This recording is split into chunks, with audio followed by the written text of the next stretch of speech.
Bonjour à tous, bienvenue dans ce nouvel épisode. Salut tout le monde. On espère que vous allez bien, que vous avez passé une bonne semaine. On se retrouve aujourd'hui pour la deuxième partie de notre épisode sur notre parcours. Si jamais vous n'avez pas écouté la partie 1, je vous invite à aller écouter l'épisode de la semaine dernière où on vous parle vraiment de nos débuts, de comment est-ce qu'on a commencé l'immobilier avec toute notre réflexion qu'il y a dessus. Et aujourd'hui, du coup, on va vous parler un peu de l'accélération. Et juste avant, pour ceux qui n'ont toujours pas mis 5 étoiles sur les plateformes, n'hésitez pas. En vrai, ça nous soutient énormément. Ça nous permet d'inviter d'avoir des invités importants, etc. Ça nous permet de montrer qu'on grossit parce que vous êtes de plus en plus nombreux et en fait, ça se ressent pas dans les notes sur les plateformes.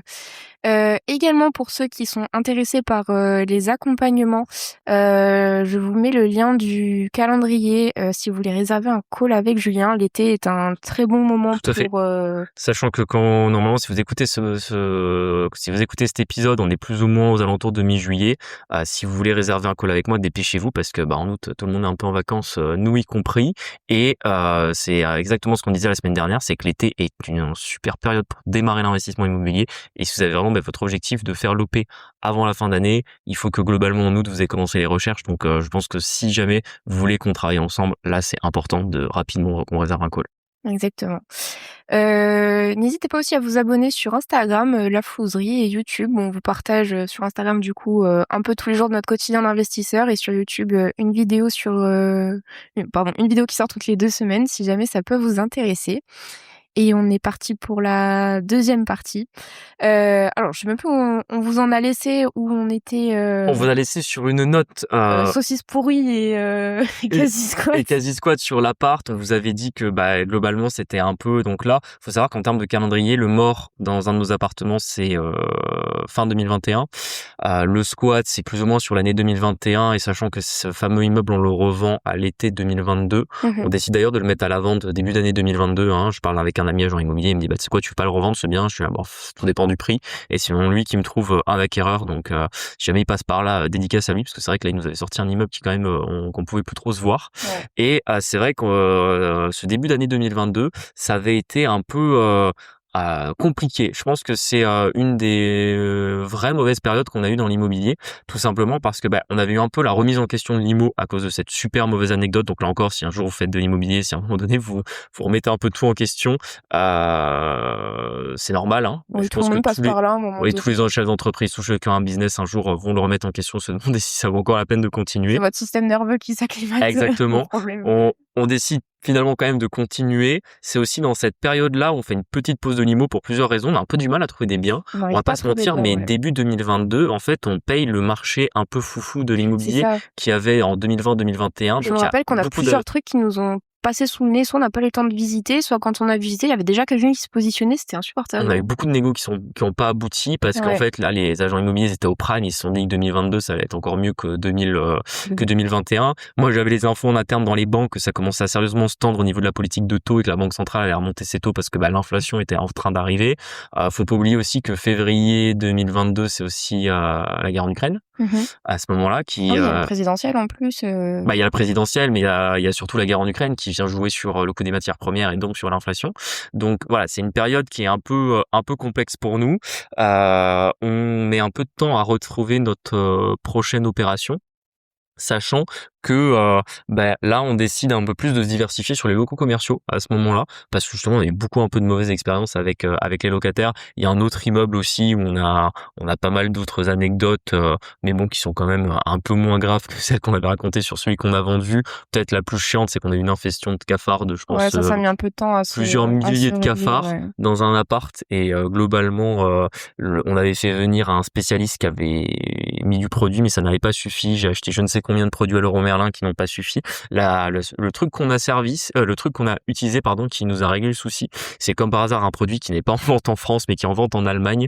Si un jour vous avez comme ça un gros souci de cafard dans un appart, moi je le recommande toujours. On appelle ça le Magnum. C'est un petit gel, c'est ni dangereux pour vous ni dangereux pour les animaux de compagnie et ça fonctionne super bien parce que c'est un espèce de poison à un cafard qui les tue très lentement. Donc ça permet vraiment que quand le cafard il a été bouffé le produit, il va vraiment contaminer ramené tous ses collègues, je sais pas comment appeler ça, enfin tout le nid pour les tuer, et ça tue aussi les œufs. Ce qui est souvent un peu le problème avec les cafards, c'est que souvent vous allez avoir faut nettoyer très souvent parce que les œufs rééclorent à chaque fois jusqu'à ce qu'il n'y ait plus d'œufs. Donc du coup, d'œufs, pardon. C'est ça. Et honnêtement, on avait traîné ce problème de cafard pendant 6 mois, et forcément, c'était très problématique parce que les locataires se plaignaient. Après, pour le coup, c'était les locataires qui l'avaient fait rentrer, ça, il n'y a aucun doute là-dessus. On avait loué l'appartement, il était propre. En plus, on l'avait rafraîchi avant la location. 3 crados, il n'y en avait pas un pour attraper les autres.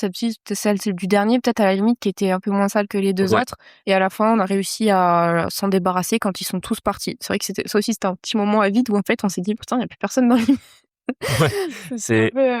Mais ça arrivait beaucoup plus tard, ça arrivait fin 2023, début 2024, où on en a profité. Alors, c'est aussi, on a fait un coup dans la cage d'escalier, etc., pour que l'immeuble soit plus sympa. Aujourd'hui, c'est un immeuble qui tourne bien. C'est vrai que 2022, c'était un peu une période où, en plus, on travaille beaucoup parce qu'on a toujours nos jobs en CDI. Moi, bref, j'ai changé de job. 3 fois, ça se passait pas bien. J'avais pas des grosses payes. Chaque fois, je sors de période fiscale, je suis sur les rotules. D'un autre côté, je me dis, putain, mais c'est même pas mon problème. En plus, les bilans ne sortent pas à l'heure. Enfin, bref. Et en plus, c'est une période où, en fait, on n'a pas d'argent parce qu'on réinvestit tout.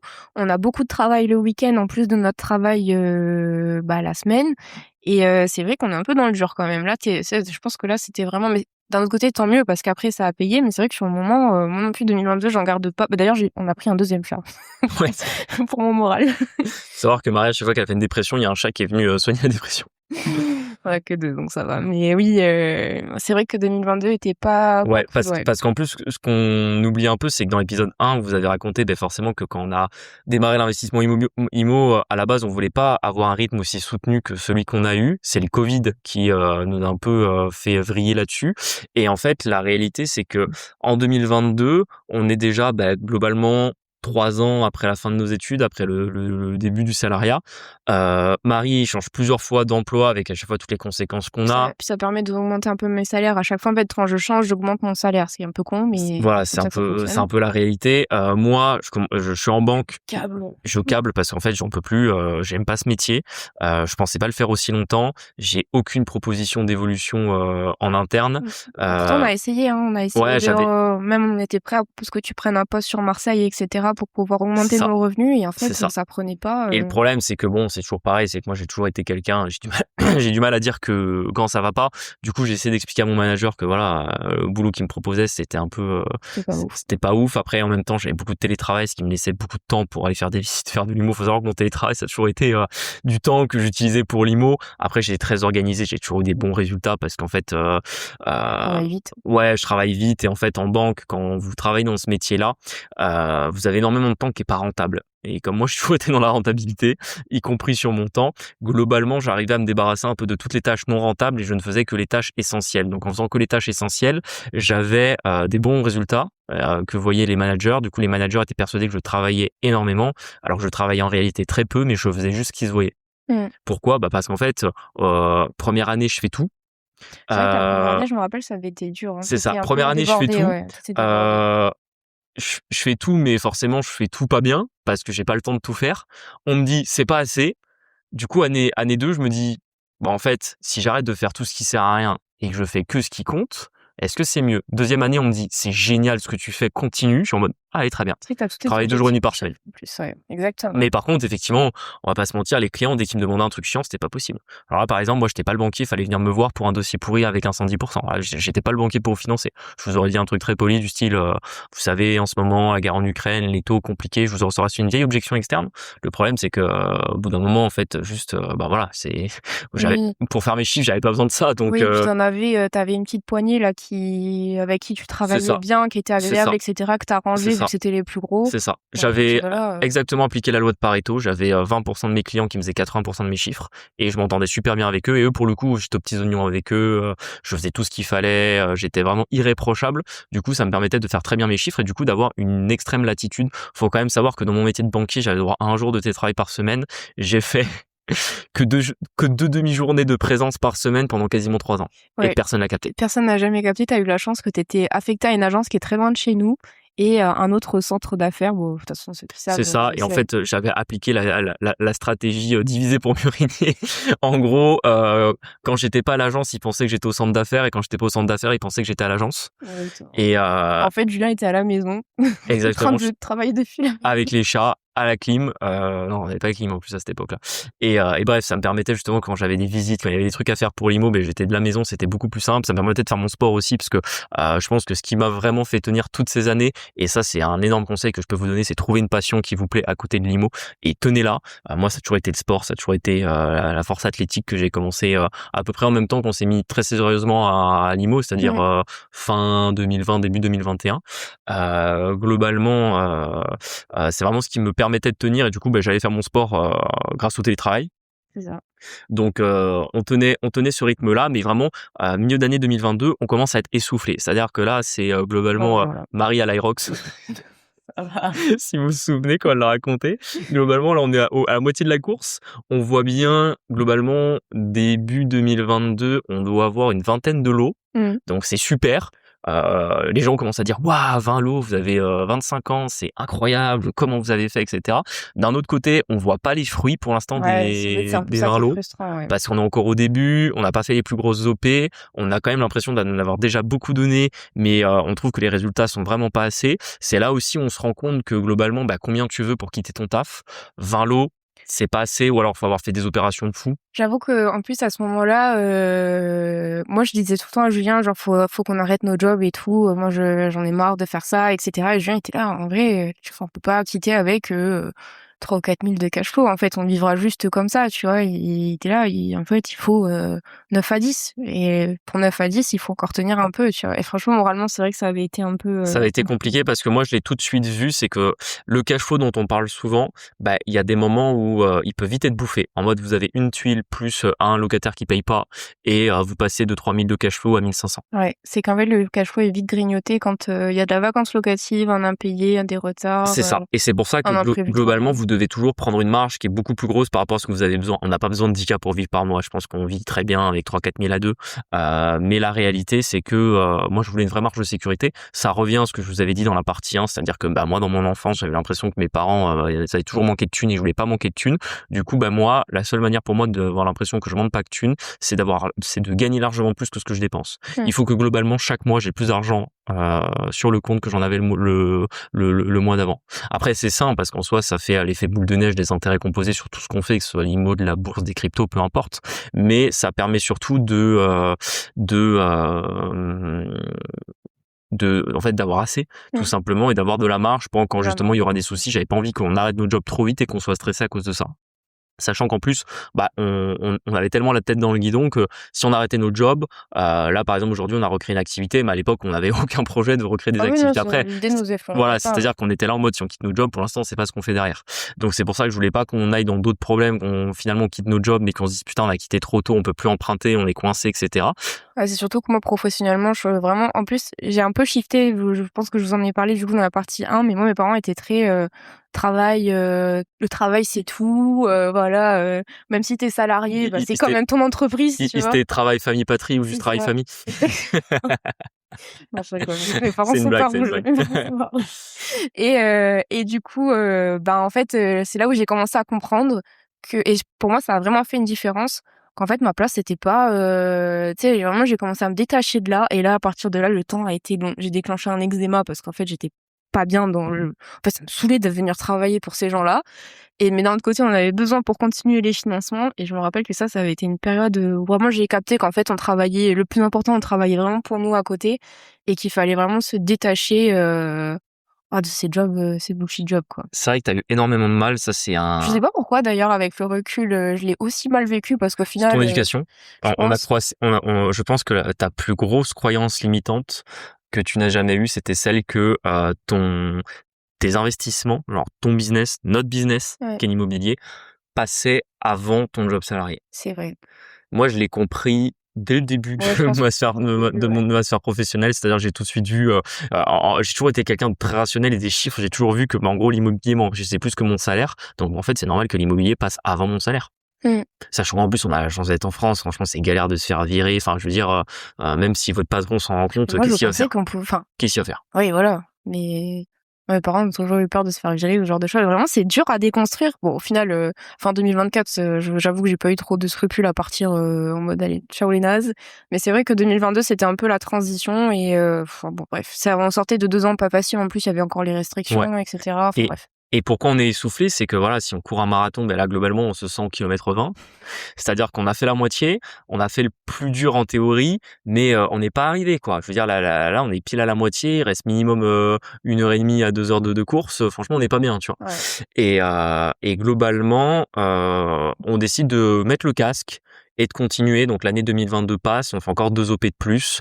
Je pense que ça n'a pas forcément beaucoup d'intérêt que je donne les chiffres, mais on continue notre strat de faire des petites OP, c'est-à-dire on rachète un immeuble de plus avec 3 appartes, un local commercial.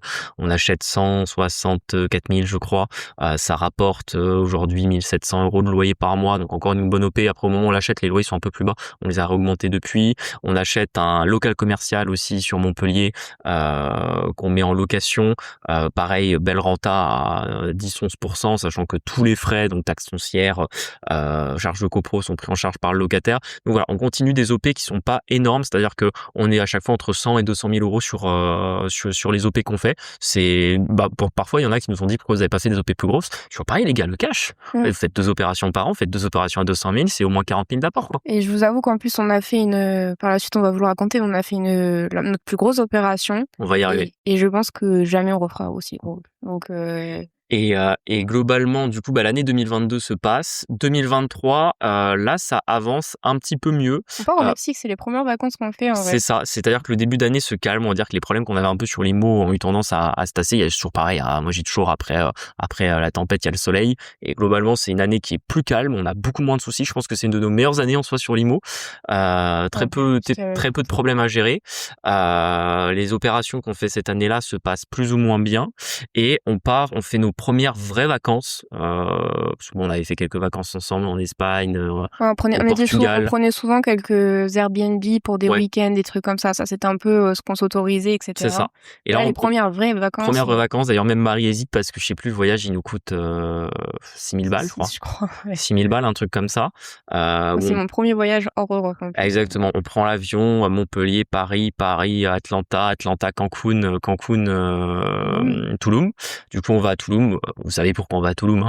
Parce que Christopher Wangen en parlait. Du coup, je voulais aller voir de mes propres yeux si c'était génial. Bon, c'est cool. C'est pas non plus. Pas pour y vivre. Quoi. Voilà, c'est ça. C'est pas non plus. Enfin, c'est bien, mais c'est aussi bien qu'ils le vendent dans les vidéos. Bref, on a quand même passé des excellentes vacances là-bas. Et en fait, on se retrouve entouré d'Américains dans une grande piscine où il fait 38 degrés au bord d'une plage au Mexique. Et là, enfin, on souffle, on récupère de l'énergie. Et c'est aussi le moment où on décide de prendre un peu des décisions avec Marie. Je me souviens, toi en plus, t'étais vraiment fatigué. Je crois que tu sortais d'un semi-burn-out. Ouais, en fait, j'avais perdu quelqu'un un peu plus tôt dans l'année. Je venais de finir ma période fiscale. J'étais sur les rotules, j'étais pas bien. Quand on arrive au Mexique, j'étais là en mode oh. Ouais, c'est ça. Et en plus, t'avais l'eczéma à l'époque, donc je crois que tu pouvais pas trop être au soleil. Enfin, bref. Exactement.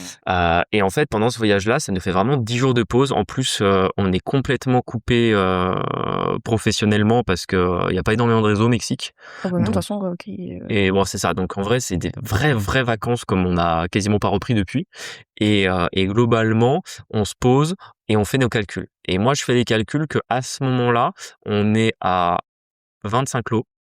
Et je dis à Marie, tu sais quoi, tu veux quitter ton taf? J'ai dit, moi, j'ai fait mes calculs. Je pense que pour qu'on soit vraiment large sur l'IMO, qu'on ait à peu près les 10 cas de cash flow qu'on avait en tête, faut qu'on arrive à 50 lots. Par rapport, encore une fois, j'extrapole les chiffres qu'on a sur notre parc. Je me dis, on a fait 25 lots en ayant telle renta.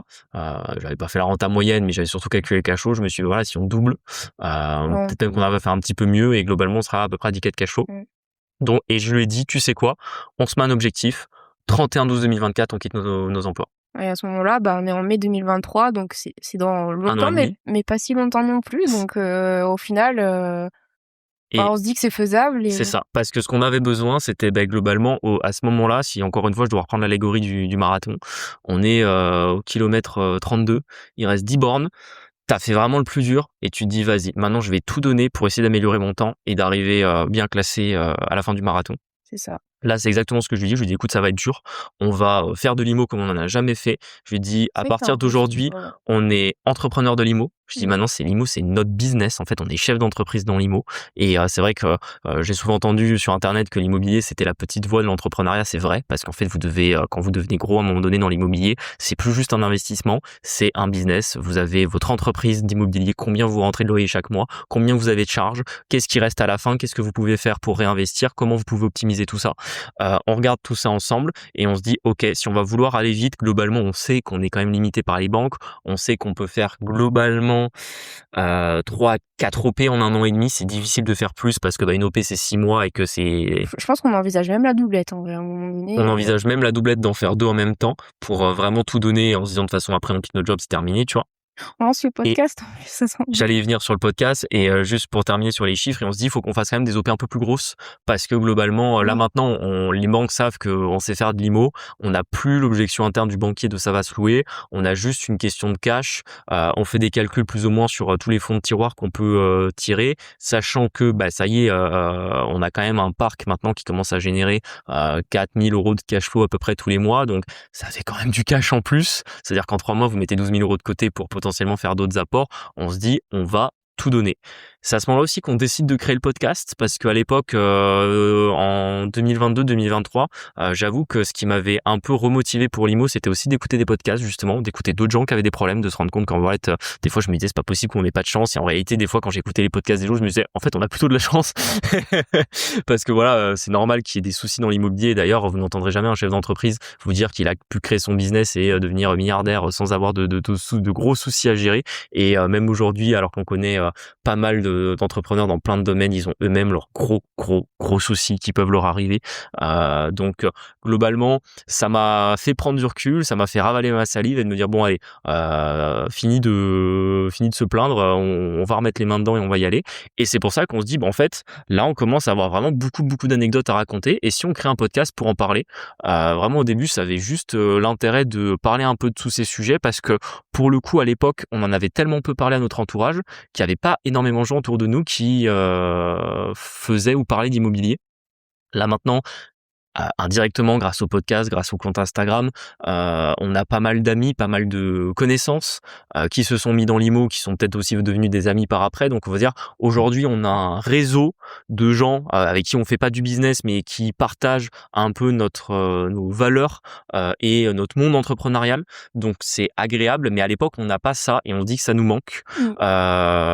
Et on se dit en fait un podcast c'est aussi le moment d'en parler, c'est aussi le moment de rencontrer d'autres gens peut-être. C'est un peu tout ça. Et du coup, on décide de le lancer avec 3 bouts de ficelle et un caillou parce que on n'a pas de compte Instagram qui parle d'IMO. On a, alors c'est toujours pareil, on se dit ça aurait été peut-être bien parce que des fois j'aurais des comptes IMO aujourd'hui qui démarrent, qui font suivez notre première opération IMO. C'est très à la mode et franchement moi je leur envoie toute la force parce qu'en fait je trouve que c'est super de documenter sur Insta ses premières acquisitions. Nous on a très peu de photos et de vidéos de nos premiers biens parce que justement on n'y pensait pas et en fait on voyait pas spécialement l'intérêt de tout filmer ou de tout garder. Ouais, exactement. Ouais. Donc globalement, on se dit on va commencer à parler un petit peu de tout ça, sachant qu'en plus au début on démarre vraiment qu'avec le podcast. Alors on essaye sur Instagram de faire un peu des réels et tout, mais on va vite abandonner parce que à l'époque on n'avait pas le temps de faire ça suffisamment bien. On avait trop de choses à faire, du coup se propager via Instagram on oublie. Donc on se concentre sur le podcast et on arrive à développer une petite communauté. Je vous cache pas qu'au début on faisait les premières semaines, je me souviens la toute première semaine, je pense qu'on avait fait 150 écoutes parce que forcément il y avait tous les curieux parce qu'on avait partagé sur nos comptes perso, donc on avait tous les curieux qui nous connaissent de près ou de loin qui étaient venus écouter ce qu'on avait à dire. Et ensuite on avait tourné en moyenne 50 écoutes par semaine pendant quand même quelques mois avant que globalement d'un coup ça commence à monter, qu'on fasse 150, 300, 400, 500, 600 écoutes au fur et à mesure. Et c'est vrai que pour revenir un peu au podcast, c'était pas évident pour nous qui venaient de familles où l'argent avait toujours été un petit peu tabou, d'amis qui pour beaucoup étaient encore étudiants. C'était pas évident pour nous de parler de toutes ces questions, toujours un peu la peur d'être jugé. Je me souviens qu'on en a quand même parlé avec Marie, on s'est dit est-ce qu'on va pas perdre des gens sur le parcours. On voulait pas passer pour des gens qui se la racontent ou quoi que ce soit. Au contraire, on voulait plutôt aider les autres qui se sentaient un peu perdus dans leur vie à avoir des projets et justement aussi du coup démocratiser un peu les anecdotes sur l'immobilier de la manière dont nous on le vivait, parce que en vrai Wangen et tout ils racontaient jamais trop leurs galères, hein. Ils te disent que c'est facile, tu gagnes vite de l'argent. La réalité c'est que nous ça faisait déjà à 5 ans qu'on s'y collait, donc et on n'avait pas l'impression de vivre au Mexique, si tu veux. Donc et on voulait vraiment donner une parole un peu réelle de ce que c'était avec les bons côtés et C'est aussi ça. les mauvais côtés. À l'époque, les gens parlaient pas des problèmes dans l'IMO. Il y avait Non, c'est un vraiment un truc de fou. tabou là-dessus. C'est-à-dire que vous voyez tout le monde vous parler sur Instagram, dans les podcasts sur YouTube, de vous parler des. Alors si, parce que bon, il y a quand même quelques podcasts. Par exemple, je pense à Thibaut avec son podcast Bye Bye Patron. Il a quand même reçu beaucoup de gens qui ont raconté leurs problèmes qu'ils ont eu dans l'IMO. Mais on va dire en dehors de ça, j'avais quand même beaucoup de contenu que j'écoutais où tu avais l'impression que l'immobilier C'était facile, tu sais. c'était facile. La négociation avec le vendeur il était toujours prêt à baisser son prix, que le locataire il était toujours gentil, que la banque elle était toujours prête à te prêter et que plus ou moins t'avais jamais de problème avec les mairies, tu vois. Tout ce que il nous arrivait en permanence. Et globalement, du coup, on décide de commencer à raconter tout ça, aussi, à un peu vers. Je me souviens que on avait le projet de faire un peu un guide de l'investissement immobilier. On avait expliqué les agents, les notaires, vraiment les trucs un peu basiques pour tous ceux qui s'y intéressaient. On avait aussi envie de parler, de faire un podcast plus jeune, parce que aujourd'hui, quand vous regardez, Ils ont tous 40 ans, quoi. c'est ça, vous regardez plus ou moins un peu les dinosaures du monde de l'investissement immobilier en France, ils ont tous 40 ans passés ou quasi 40 ans. Et c'est vrai que, encore une fois, on n'a rien contre les gens qui ont de 40 ans, mais on s'identifie pas à eux, c'est en ça, fait. parce qu'on a tout simplement pas grandi dans le même monde. Faut voir que vous avez 40 ans en 2026, vous êtes né en 86. Vous aviez 16 ans en 2000, vous aviez 26 ans en 2010. Franchement, regardez le monde, comment il était en 2010. Non, vous aviez 20 ans, pardon, pas 26 ans en 2010. Mais voilà, regardez comment le monde était en 2010. Moi, je vois parce que ma sœur, elle a 7 ans de plus que moi et forcément, elle est en milieu de trentaine. On a quand même déjà des références en termes d'internet, etc., qui sont pas les mêmes, de réseaux sociaux, parce que ma sœur est pas sur Instagram, tu vois, par exemple. Je les trouve beaucoup plus, parce que du coup, effectivement, c'est plutôt la génération de ta grande sœur, etc. C'est des gens qui sont vachement insouciants. Ouais, beaucoup plus que nous qui avons grandi. Nous, on a grandi dans les subprimes, les gilets jaunes, le Covid, la guerre en Ukraine, etc. Enfin, nous, globalement, et je le vois, c'est encore pire, parce qu'aujourd'hui, par exemple, dans la salle de sport dans laquelle je m'entraîne, il y a certains qui ont quasiment 10 ans de moins que moi, et ils sont encore presque plus stressés sur l'avenir que nous. Ouais. Et c'est normal, parce que l'avenir est pas rose.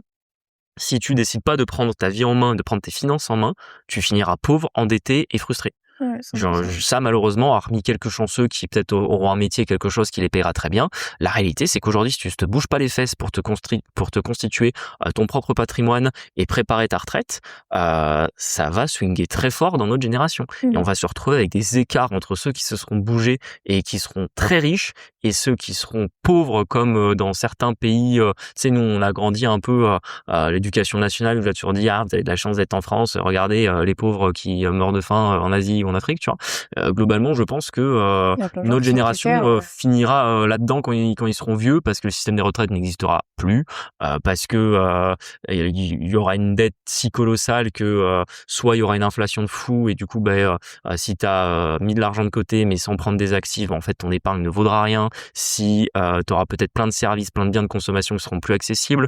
On grandit aussi dans un monde où on nous explique en permanence que les ressources sont finies. Alors, c'est pareil, moi j'ai jamais été malthuséen, donc je pense que l'être humain trouvera toujours une solution à la problématique de l'énergie, mais le pic de pétrole conventionnel, tout le monde te dit que c'est entre 2010 et 2015, donc nous, on arrive sur le monde du travail après ça, on nous dit que globalement, il faut s'imaginer, je vois toujours des conférences de Jean Covici qui te dit qu'il faut imaginer un monde où on n'aura plus de pétrole. Globalement, c'est compliqué d'être insouciant, tu vois. Donc c'est pour ça que, pour revenir au podcast, on décide de créer un peu un truc qui nous ressemble, où on parle un peu à tous ceux qui s'identifient à nous. Alors encore une fois, par exemple, si vous êtes plus vieux que nous et que vous identifiez très bien à ce qu'on raconte, vous inquiétez pas, vous êtes juste, pour moi, un peu en avance vous êtes en avance sur votre génération qui ne s'en est pas encore rendu compte, mais en général c'est très bien, et c'est pour ça qu'en fait on est très content aujourd'hui d'avoir une communauté qui nous suit, avec qui on échange, qui est alignée sur nous, sur ses valeurs, sur l'état du monde, même si, je le sais, on n'est pas tous d'accord. Des fois j'échange même des fois avec des investisseurs qu'on accompagne, où je me rends compte que sur certains sujets on peut être assez en désaccord, mais bon, c'est des désaccords philosophiques. À la fin des fins, sur le constat et sur les solutions, on est aligné. Donc en fait, c'était un peu ça qu'on voulait créer avec le podcast. C'est un peu ça qu'on a essayé d'insuffler ces 3 dernières années. Et pour revenir un peu à notre parcours, là on prend une des décisions qu'on regrette un peu avec le recul. Je sais pas si tu veux en parler. On le regrette carrément, même. Après, oui et non, je sais pas trop. Je me rappelle que t'envisages le marchand de biens à un moment donné? Tu te rappelles ou pas? Normal, le marchand de biens, ça devient à la mode sur les réseaux sociaux. Exactement. Je me dis, si tout le monde devient riche avec le marchand de biens, je vais faire du marchand de biens, sachant qu'en plus, ce qui est génial, c'est que il sera pas encore sorti quand vous écouterez ce podcast, mais j'ai enregistré un épisode avec un marchand de biens qui est génial parce que il y a aucune langue de bois et il vous dit ce qu'est le métier de marchand de biens et on a bien fait de pas se lancer dans le marchand de biens. Exactement, mais du coup, ce que tu fais, c'est que tu prends une formation, je crois, ou je sais plus trop comment ça se passe sur le marchand de biens, du coup. Alors, c'était pas exactement sur le marchand de biens. Je prends une formation sur l'achat-revente de résidence principale. Voilà, C'est-à-dire que moi, j'ai jamais été un gros consommateur de formation parce qu'en plus, faut le dire, ça coûte quand même pas mal d'argent. Et c'est surtout que j'ai toujours voulu me former vraiment sur des trucs où j'en avais besoin. Et là, je prends une formation d'achat-revente auprès de Cédric Anissette sur l'achat-revente de résidence principale. Et pourquoi je l'apprends, c'est qu'à ce moment-là aussi avec Marie, on a pour projet d'avoir une maison et on aimerait bien faire un flip sur une RP, c'est-à-dire rénover une maison et la revendre avec une plus-value. Et ça fait un moment qu'on cherche une maison pour faire cette stratégie-là, parce que dans la zone où on habite, c'est faisable même si c'est cher. Et c'est vrai qu'en termes de strat, c'est-à-dire en termes de à quel prix on achète, qu'est-ce qu'on fait comme travaux et comment on doit voir la stratégie de revente, je me sens en manque de connaissances là-dessus, tout simplement parce que nous, ce qu'on fait, c'est de l'immobilier locatif. C'est-à-dire que nous, on achète des immeubles, on loue des appartements, on achète des locaux commerciaux, on loue des locaux commerciaux. Je n'ai pas, pour l'instant, fait d'opération et suffisamment creusé la question de j'achète une RP, pas cher, je fais des travaux, quel type de travaux, quelle gamme de travaux, et comment je la revends et à quelle échéance et comment je finance tout ça. Enfin bref, il faut organiser un peu tout ça dans ma tête. Du coup, je décide de suivre cette formation qui était pour le coup intéressante. Je regrette pas de l'avoir prise là-dessus, mais elle m'ouvre du coup les portes de la sphère de Cédric Anissette et de tout ce qu'il fait dans l'investissement immobilier en France. Si vous ne savez pas qui est Cédric Anissette, c'est un peu un des gourous initiaux de l'indépendance financière et de l'investissement immo. Je crois qu'il fait ça depuis 2007 ou 2010, donc vraiment il est dinosaure du game. Il doit avoir 45 ans, je pense maintenant. Au moins. Et plus ou moins, c'est un des plus gros avec Christopher Wangen et Yann Darwin.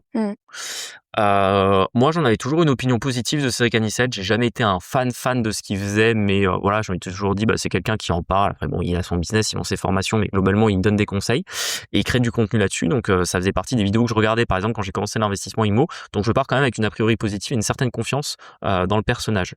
On s'ouvre à sa sphère d'investissement et il a une société de clé en main avec un de ses associés qui s'appelle Kevin Marie. Voilà, donc la société, c'est CAKM. Et CAKM envoie par, je sais pas si par newsletter, soit par mail. Ils font des propositions de projets clés en main.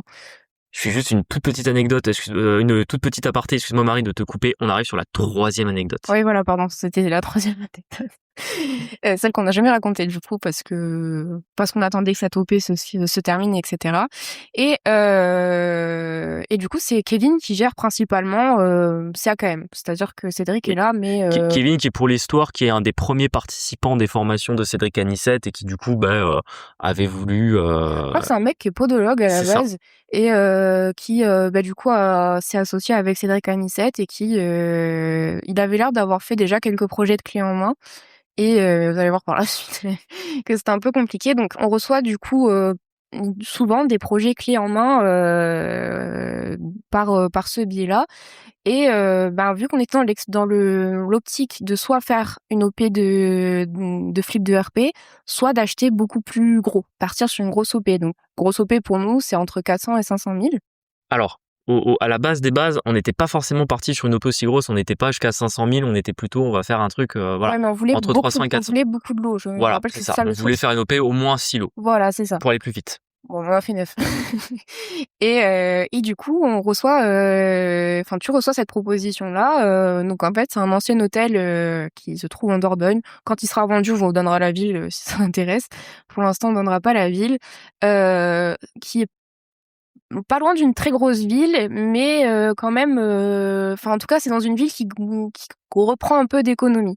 Et du coup, c'est une maison qui est affichée 117. Je crois que le prix est déjà négocié à l'avance, il me semble. Ouais, c'est ça. Le prix a déjà été négocié. Le plus bas que la maison peut se vendre, c'est 117 000. C'est un ancien hôtel à l'abandon où globalement, si vous voulez faire quelque chose dedans, il faut tout refaire. Ce qui est intéressant sur ce bien-là, c'est que vous avez un grand terrain qui permet de faire suffisamment de places de parking pour qu'il y ait une place de parking par logement. En plus, vous êtes dans une zone résidentielle. Donc en plus, nous, pourquoi cette OP nous intéresse? Elle nous intéresse à plusieurs titres. investir. Déjà, ça nous diversifie en telle de zones. Nous, on a tout notre immobilier dans le sud de la France et on se dit, bah voilà, dans une bonne gestion, des fois, il faut faire de la diversification. Ça a du sens de vouloir investir dans une autre zone. Je sais que l'ouest de la France est souvent plus intéressant pour faire de l'immobilier que l'est, pour une raison assez simple, c'est que vous avez plus de place dans l'ouest, donc l'immobilier coûte en général moins cher, et vous avez plus d'activité économique, donc vous avez souvent moins de taux de chômage. C'est simple, regardez les zones qui ont le plus gros taux de chômage aujourd'hui, elles sont quand même plutôt dans l'est de la France que dans l'ouest. Par exemple, dans l'ouest, vous avez des zones comme la Vendée où le taux de chômage est quasi à zéro, tellement qu'il y a d'emplois possibles. Donc globalement, ça, c'était des choses que je savais déjà, et je me dis, bon, l'inconvénient, c'est que ce projet, il est à 4h30 de chez nous. J'avoue que moi, ça, c'était le plus gros red flag. Hein. Ouais, et je pense que j'aurais dû écouter Marie là-dessus, parce que encore aujourd'hui, c'est un des gros soucis sur cette OP-là. Mais globalement, donc moi, je reçois la newsletter, ça avec les différents projets. À la base, je veux me placer avec eux sur un projet à genre 250 000 balles avec genre 5 ou 6 lots. Malheureusement, il est pris vite par quelqu'un d'autre. Et sachant que quand forcément j'ai Kevin Marie au téléphone, il me dit, bah écoute, étant donné que toi, t'as déjà des OP, etc., que t'as l'air déjà bien avancé dans l'investissement IMO, parce qu'eux, ils accompagnent beaucoup de débutants dans leur clé en main. Et il me dit, si tu veux, on a un projet beaucoup plus gros qui peut être dispo.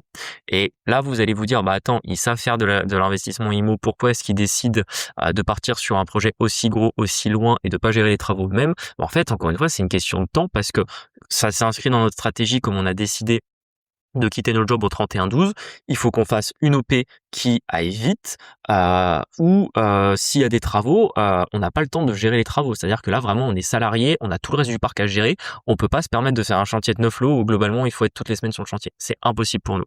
Donc on se dit, bon, l'inconvénient, c'est que c'est loin, on aura moins de regard dessus, mais on se dit, on passe à une société clé en main, donc globalement, on leur paye une prestation de maîtrise d'ouvrage. Et ce qui te met en confiance, c'est que Cédric Anissette, c'est quelqu'un depuis toujours, en fait. Exactement. Moi, ce qui me met en confiance, c'est que Cédric Anissette, c'est quelqu'un qui est sur Internet depuis quasi 20 ans, alors 15 ans, on va dire, et que globalement, tout son business repose sur la confiance, etc. Je me dis, si c'était un gros escroc, ça se saurait probablement déjà.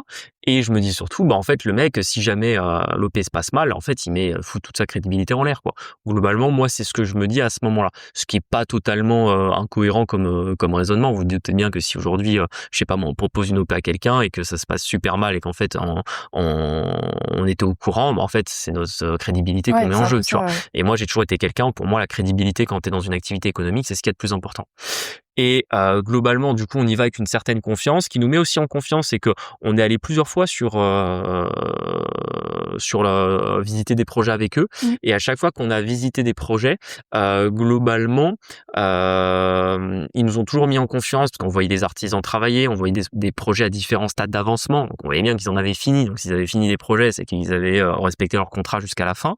On voyait également des projets où c'est à l'époque aussi où il y a le scandale qui explose avec Gaillard et putain, j'ai plus son blaze, un gars qui a volé beaucoup d'argent dans les travaux en France, qui a vendu beaucoup de chantiers à beaucoup d'investisseurs immobiliers. Il a cassé les acomptes et en fait et qui est perdu avec la caisse. Je crois que c'est toujours au tribunal cette histoire, et c'est pour ça qu'à l'époque vous avez eu des stories par Christophe Van Wangen, Yann Darwin qui disaient qu'il valait mieux se méfier de ce gars-là. Et globalement, forcément que leur société de clé en main, Cédric Anissette et son associé Kevin Marie sont mouillés là-dedans et prennent sur leur fonds perso, en tout cas c'est ce qu'ils nous disent, pour terminer des chantiers de certains investisseurs, et du coup ils nous montrent tout ça. Et effectivement, les chantiers sont toujours en train d'être repris, en tout cas. Exactement, en tout cas quand on y va, les chantiers sont en train d'être repris, etc. Donc là on est au mois de juin 2023. Ouais. C'est une QL, je sais pas ce qu'ils organisent, en gros il y a une espèce de réunion. Il y a une journée séminaire sur place, sur laquelle on insiste, ça faisait partie en gros du PAC quand j'avais pris la formation achat-revente, et on en profite, quitte à aller sur place, on en profite pour aller visiter du coup le bien sur lequel on se positionne, qui est l'ancien hôtel abandonné à 117 000 €, sur lequel, pour en faire 9 lots, il faut compter un budget d'à peu près 310, je crois, non? Ouais, c'est ça, 310 000 € de travaux, sachant qu'en termes de coût de travaux, c'est pas du tout abusé, parce qu'encore une fois, c'est vrai qu'il faut se méfier quand vous proposez un coût de travaux trop bas, c'est probablement que vous allez le payer quelque part, mais globalement, en tout et pour tout, l'immeuble, il doit faire 200 mètres carrés, donc globalement, rénover intégralement 200 mètres carrés, quand vous faites le calcul, vous êtes entre 1200 et 1500 € le mètre, en comptant leurs prestations, etc. Donc globalement, le prix est correct, tu vois, par rapport à... Et le projet est bien, parce que tout est de plein pied, du coup, il y a on pense éviter beaucoup de choses en étant c'est ça, de plein tout est pied. De plein pied. chantier, tous les apparts ont leur rentrée individuelle sur l'extérieur, donc ça veut dire pas de partie commune. Nous, on a toujours vu les problèmes avec les parties communes. Je sais pas, il y a un locataire qui fait du curry, ça sent le curry dans la cage d'escalier. Enfin, c'est des trucs où même nous, on est dans, et pourtant, c'est pas des problèmes d'isolation ou d'aération. Nous, on est dans une résidence neuve, ça sent pareil. Et ça sent pareil quand la voisine, elle décide de faire un bœuf bourguignon, si vous voulez, ça sent le bœuf bourguignon dans le couloir, tu vois. Donc, bref, on se dit, bon, mais voilà, ça va être génial, les locataires vont être contents et autres. Et on se dit, ils vont pouvoir gérer pour nous le projet à distance. Donc, ils vont nous gérer les travaux, ça fait partie de la prestation. Sachant que je pense qu'ils ont plus d'une dizaine de chantiers dans la ville. Donc, ça veut dire qu'ils sont sur place. Donc, Exactement. Le projet met pas mal de temps. Déjà, pour signer le compromis, on est quasiment 4 ou 5 mois. C'est le compromis en octobre 2023. On se retrouve avec un notaire qui fait tout papier sur la partie adverse. Là, tu te rappelles, c'était insupportable. Je pense qu'on avait rencontré le roi des boomers des notaires. Le mec, il était en visio tout seul dans son bureau. La caméra, la webcam, elle était... c'était une caméra en 144p. Pour ceux qui ont la rêve des vidéos YouTube en 144p, vous imaginez la qualité. Elle était dans un coin de son bureau qui devait faire 25 mètres carrés. Il était tout seul avec une grille, vous savez, les grilles en plexi qu'on mettait au moment du Covid là pour les postillons, avec un masque. Donc tout seul dans son bureau avec un masque et sa plaque de plexi. Et en même temps, je vois des chats qui font des allers-retours sur le parquet. Je suis là en mode, mais c'est quoi ce notaire? J'ai jamais vu ça de ma vie. Même nous, notre notaire qui est avec nous en visio, il est là en mode, vraiment, j'ai jamais vu ça, quoi. Et du coup, globalement, on signe le compromis, demande de permis de construire pour l'autorisation des logements, plus prêt. Le prêt, c'est plutôt facile. Ce qui compte, c'est le permis de construire. C'est là où il y a peut-être des choses un peu de notre part où on aurait peut-être dû faire un peu plus attention. Du coup, on a un projet qui, comparé aux autres, n'est pas soumis à une DP, mais bien un permis de construire. Et protection de superficie. Voilà. Et donc, au niveau des parkings, je sais plus trop ce qui coince. Au final, on doit... Kevin dit, en fait, ça sera 8 logements et pas 9. Sauf que nous, du coup... en fait, on était sur un 12% de renta. Si on passe à 8 logements, on est sur un 10 tout pile ou un 9,5, quoi. Et du coup, ça, on est là, en fait, on va pas le faire, du coup. Ouais. Alors là, Kevin, il est en mode assis, donc il nous refait des propositions, etc. Il a une archi qui bosse avec lui, etc. Bref. On arrive à trouver entente. Au final, la mairie nous oublie. Donc, elle ouvre notre dossier, elle instruit pas pendant genre 3 mois. C'est insupportable. Et de son côté, Kevin nous fait signer un contrat de prestation de service avec du coup la société CAKM. J'avoue que quand on lit le contrat, on est un peu on est là en mode c'est bizarre, on dirait que c'est lui qui l'a rédigé. Ouais, c'est vrai que le contrat à l'époque je pense pas qu'ils avaient utilisé ChatGPT, mais ça ressemble à un contrat ChatGPT globalement. C'est ça, mais apparemment c'est rédigé par leur avocat. Et je pense que du coup, après plusieurs... Maintenant, c'est passé il y a 2 ans, je pense que c'est vrai. Ça a été vraiment rédigé par un avocat qui est vraiment nul. Exactement, je pense que leur avocat est nul et c'est lui qui avait rédigé le contrat. Et c'est surtout que un truc où c'est pas qu'on n'a pas fait attention, mais Kevin nous baragouine un peu dessus, c'est que au niveau des décennales, je sais pas si tu te rappelles, mais en gros, il nous donne une décennale qui n'est pas au nom de la société... il y a un problème de nom de société, c'est des noms de sociétés qui se ressemblent. Oui, c'est ça. Et il me dira que l'autre décennale sera donnée au démarrage du chantier, sachant que tout ça se fait dans un calendrier qui est assez long. Et il faut savoir qu'avant qu'on soit propriétaire du bien, on n'a pas versé le moindre euro. Donc, entre guillemets, on n'était pas bloqué. Et c'est vrai que ça fonctionnait vachement à la confiance, qu'au final, par exemple, quand il y a la prestation de l'architecte, c'est eux qui payent l'architecte, nous, on n'a pas mis 1 euro. Voilà, c'est ça. Donc, en fait, au dernier moment, on peut dire, finalement, on n'achète pas et débrouillez-vous avec votre permis de construire, quoi. C'est ça. Et là, c'est là où deuxième société entre en jeu, c'est la société IS Rénov. Je me trompe, il s'appelle le mec, il s'appelle Youssef, je crois. Et alors, du coup, Kevin nous parle de Youssef, on se le voit plusieurs fois, etc. C'est quelqu'un qui est ok en vrai, il est plutôt sympa et tout ça. Professionnel, etc. Et Kevin nous explique qu'en fait, il passe maintenant que par IS Rénov, etc. Pour faire les prestations. Là où on aurait dû faire un peu plus attention, c'est que en fait, on signe pas de prestation avec IS Rénov, mais bien avec CAKM. Et du coup, en fait, mais par contre, on signe un devis avec IS Rénov. C'est peut-être là où nous on n'a pas été bons. C'est qu'on aurait vraiment dû, en fait, parce que du coup c'est quand même, je sais pas si là du coup c'est un peu plus clair, mais en fait ils font l'exercice illégal de maître d'ouvrage. De maître d'ouvrage, c'est-à-dire qu'ils sont maîtres d'œuvre c'est-à-dire que eux dans leurs prestations c'est plutôt ils amènent du conseil sur un projet immobilier, ce qui est pas vrai parce qu'en fait nous tout est déposé à leur nom, etc. C'est ça, et c'est surtout que c'est eux qui font qui font la maîtrise d'ouvrage, qui font les plans, qui font la demande, c'est-à-dire ils ont une architecte d'intérieur qui fait les plans, qui passe par un autre cabinet d'architecte pour le dépôt des documents auprès de la mairie, etc. Donc vraiment c'est eux qui font tout de A à Z là-dessus. Voilà, donc dans les faits c'est de la maîtrise d'ouvrage, donc ils sont absolument pas assurés pour ça, et d'ailleurs vous allez comprendre par la suite.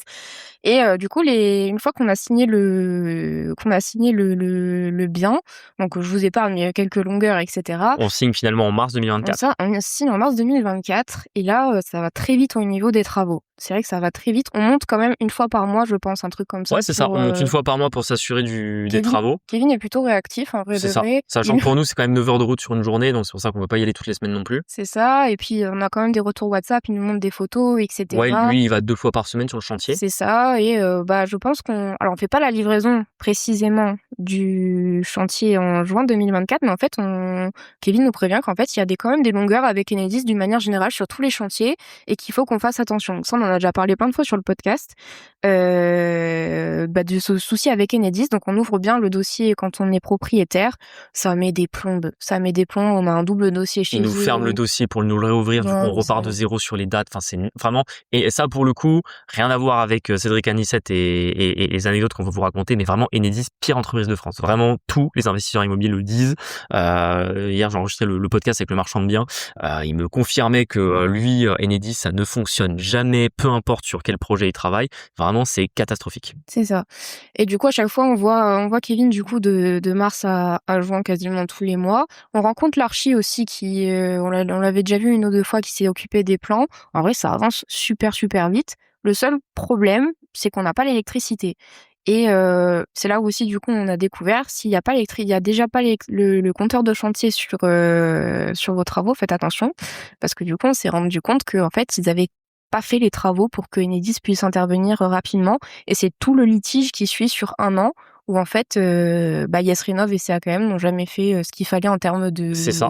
Sachant que c'était eux qui avaient l'interface avec Enedis. Alors là où est la faute d'Enedis, c'est que moi, par exemple, j'ai essayé un nombre de fois incalculable de faire des réunions avec eux. De faire des réunions avec Enedis, et en fait, ils ont mis plus de 6 mois à qu'on fixe la réunion avec eux.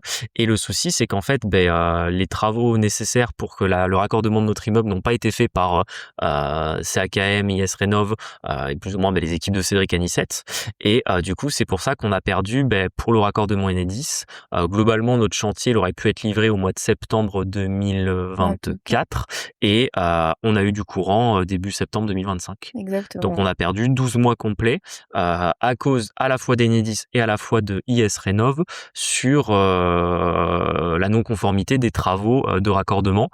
Donc forcément, ça fait partie des choses sur lesquelles aujourd'hui on a progressé énormément. C'est-à-dire qu'on a vraiment beaucoup progressé sur comprendre comment fonctionne Enedis, quels sont les travaux, quelles sont les normes. On n'avait aucune notion. C'est ça. C'est-à-dire qu'à l'époque, vraiment, c'était là où on était. Pourtant, on avait déjà démarré le podcast et tout, mais il faut dire, c'était là où on était à l'époque, parce qu'on n'était pas aussi calé sur les travaux qu'aujourd'hui. C'est un projet qui nous a mis une énorme claque là-dessus. C'est que là, du coup, maintenant, vraiment, sur les travaux, que ce soit les normes, que ce soit les règles de l'art, en plomberie, en plaque ou en sol, en tout ce que vous voulez, on a énormément appris.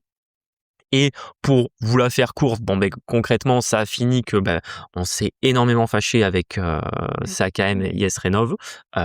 Et Cédric Anissette. La deuxième erreur qu'on a faite, c'est que Kevin nous a demandé de payer le solde de la facture pour pouvoir terminer Enedis. C'est ça. C'est un peu la manipulation qu'il a fait. Il nous a dit, franchement, ils feront pas les aménagements nécessaires pour Enedis, donc YesRénov ne fera pas les aménagements nécessaires pour Enedis si vous payez pas les 5% qui restent. C'est ça. Et on a payé.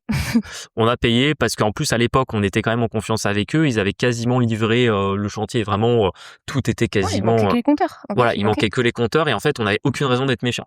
Et en fait, c'est à partir de là où c'est parti en couille. À partir de septembre 2024, Kevin a dit à Julien... C'est plus moi qui gère, vois quelqu'un d'autre. Vois avec Noémie Bagné, qui est l'architecte qui qui travaille avec CAKM. Je la nomme parce qu'en fait... elle est mouillée tout autant que lui. Elle est mouillée tout autant que lui. Elle est mouillée tout autant que lui. Et Noémie est nulle. Je suis désolée, mais en fait, elle est censée faire le SAV.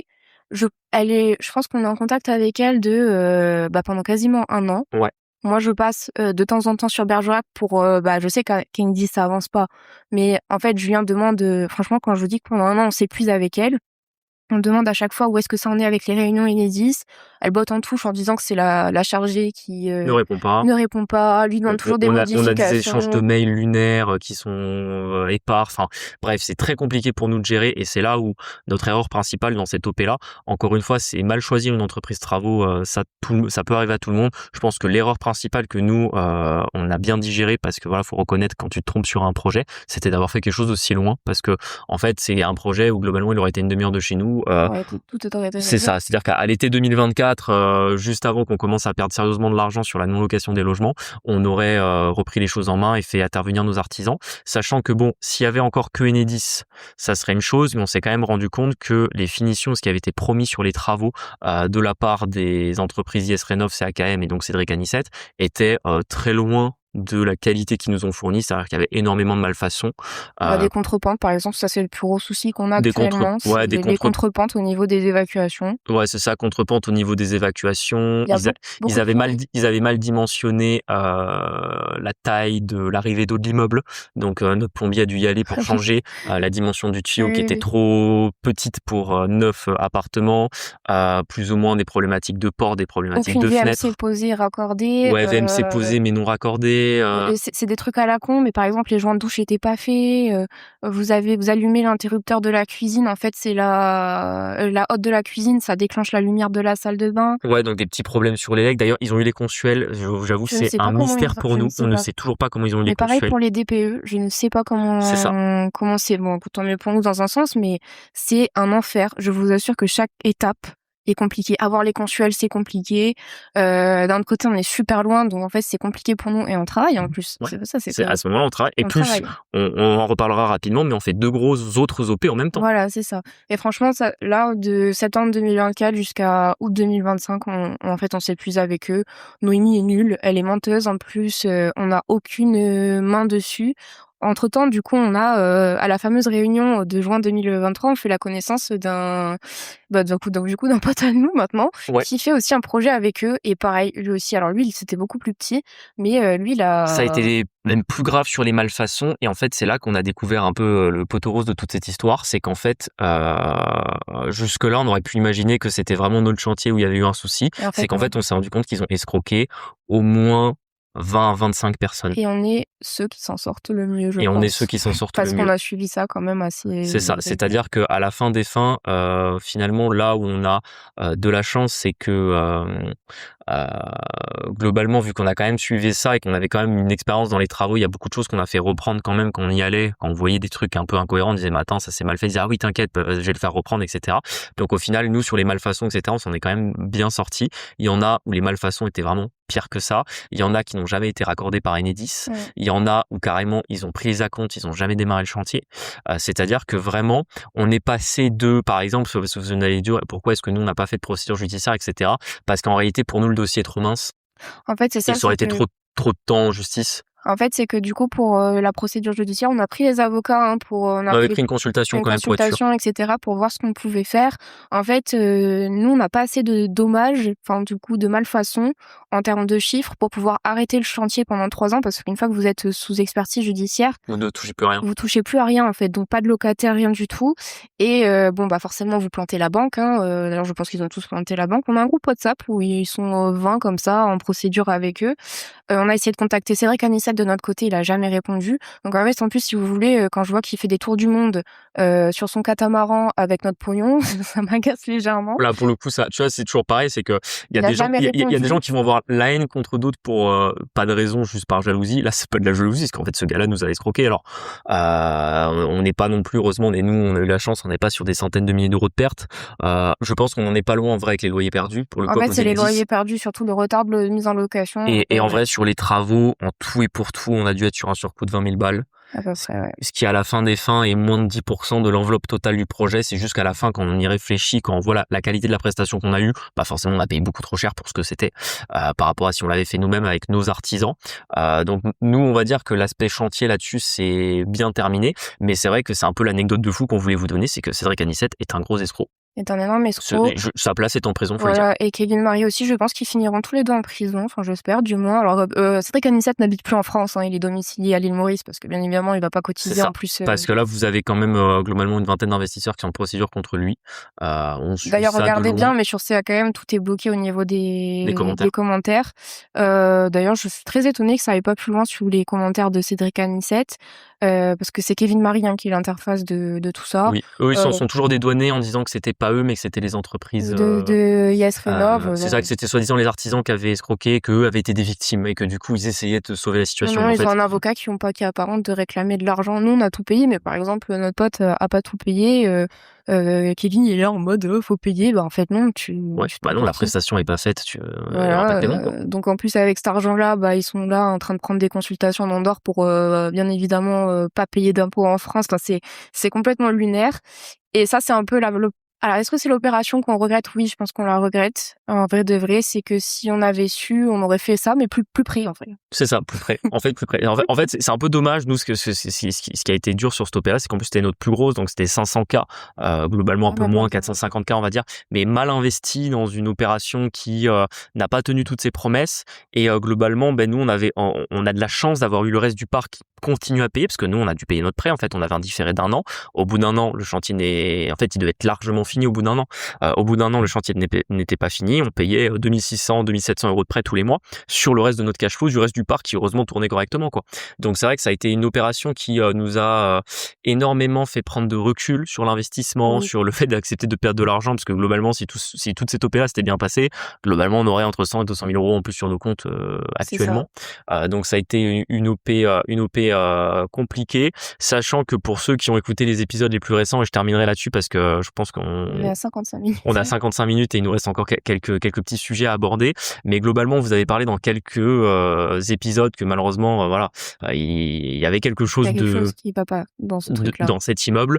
Pour le coup, ça n'a rien à voir avec les travaux, mais ça a à voir avec tous les problèmes qu'on a eu avec les locataires et en fait tous les problèmes qui n'ont rien à voir avec les travaux, parce que je sais que de l'extérieur, quand vous écoutez le podcast, et c'est un retour que j'ai eu avec pas mal d'entre vous qui m'ont dit oui, mais en fait les problèmes que vous avez à l'immeuble, c'est les travaux. Non, c'est pas mal de choses qui sont pas des travaux. Il y a pas mal de choses qui sont pas des travaux, il y a pas mal de choses qui se sont produites alors même que c'était des artisans que nous on avait mandatés sur place, que les problèmes se sont passés après, donc on est sûr que c'est pas dû à des malfaçons mais juste à des choses très bizarres. On va laisser ça comme ça, et c'est pour ça que ça en a rajouté dans cette histoire. Ça en a rajouté. C'est ça. Donc, je pense qu'on a énormément appris avec ce truc-là. Là, on en sort un peu éreinté de cette OP parce que là, du coup, elle est finie, tout est quasi en location, etc. On la revend parce que c'est trop loin. Même pour nous, c'est trop loin. En plus, on n'aime pas passer par une agence, mais là on n'a pas le choix de passer par une agence.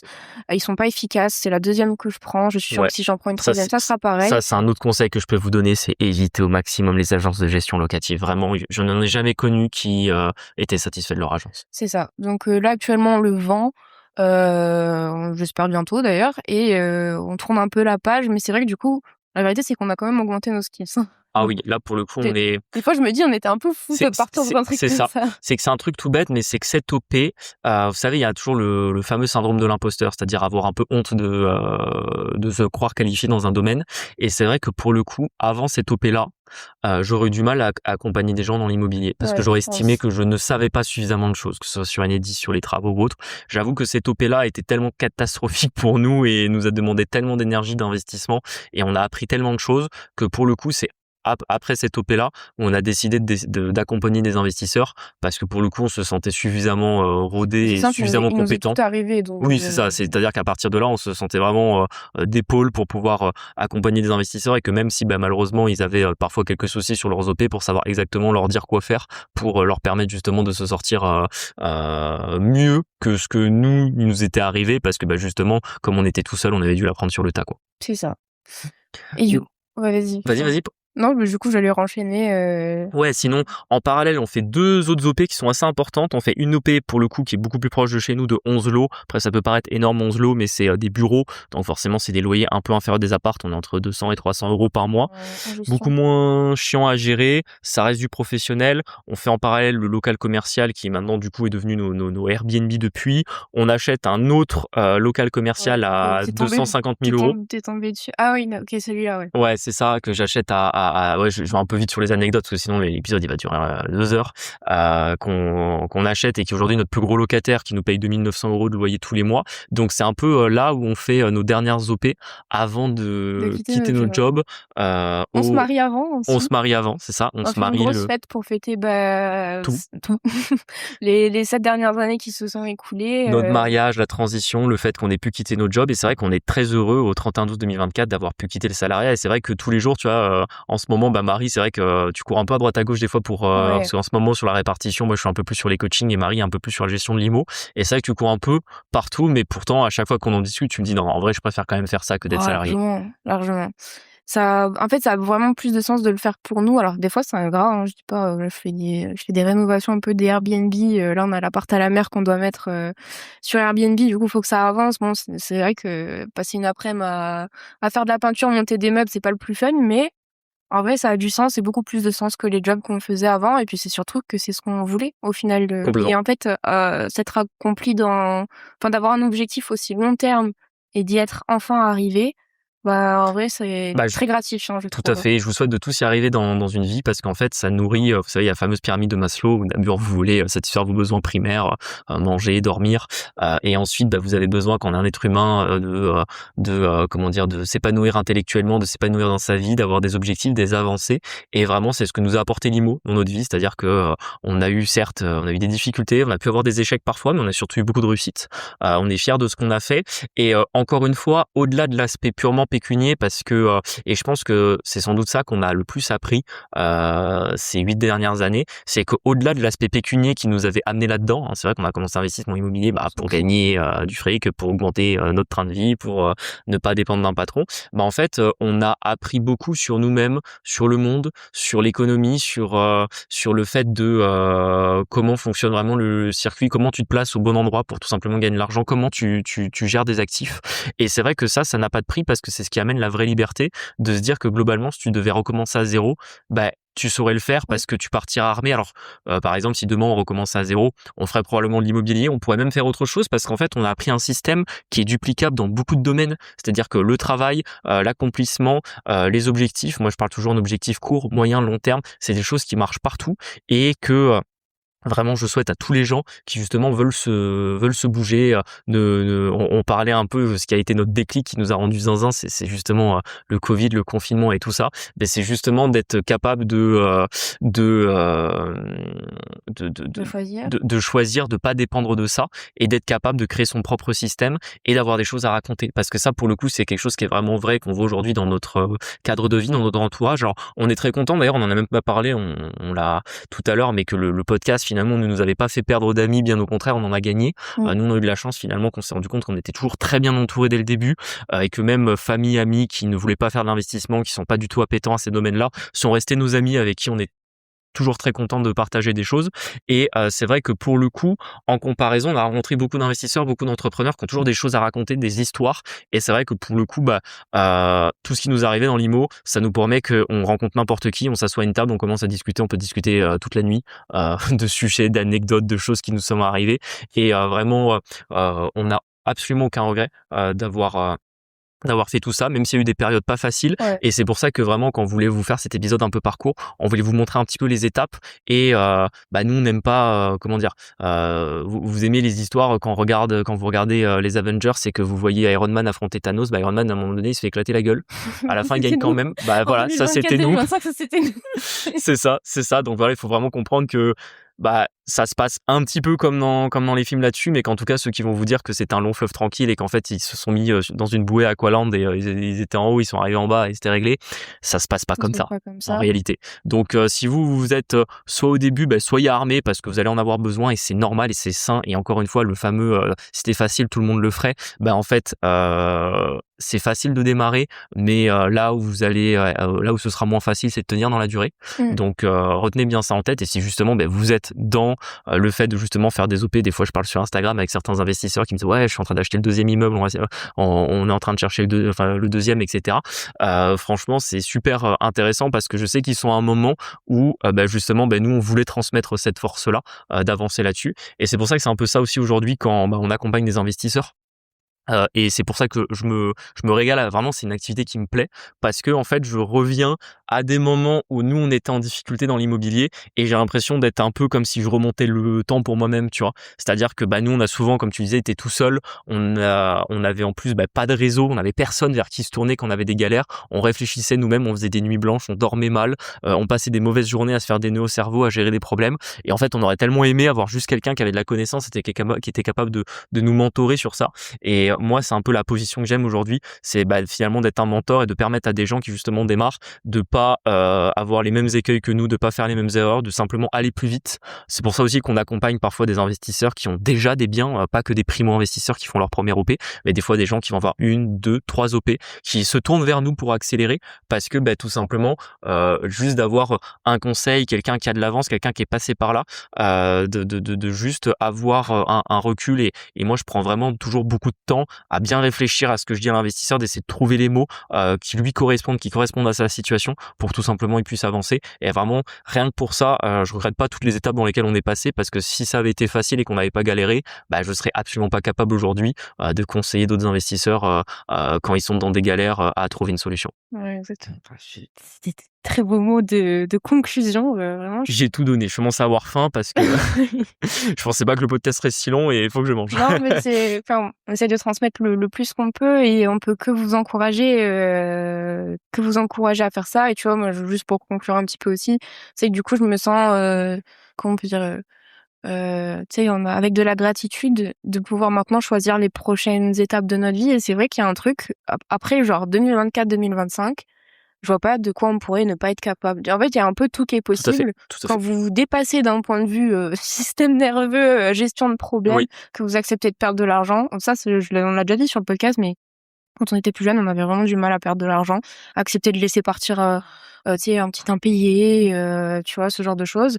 Là, avec surtout la dernière grosse OP avec CAKM, on a appris à perdre de l'argent.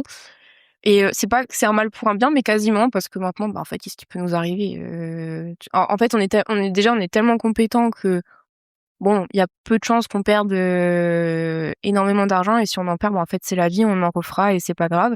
Et c'est surtout que maintenant, en fait, on peut choisir comment va se passer notre journée, ce qu'on va faire de notre vie. Si par exemple, là, on veut partir sur notre projet professionnel, en fait, tout est possible.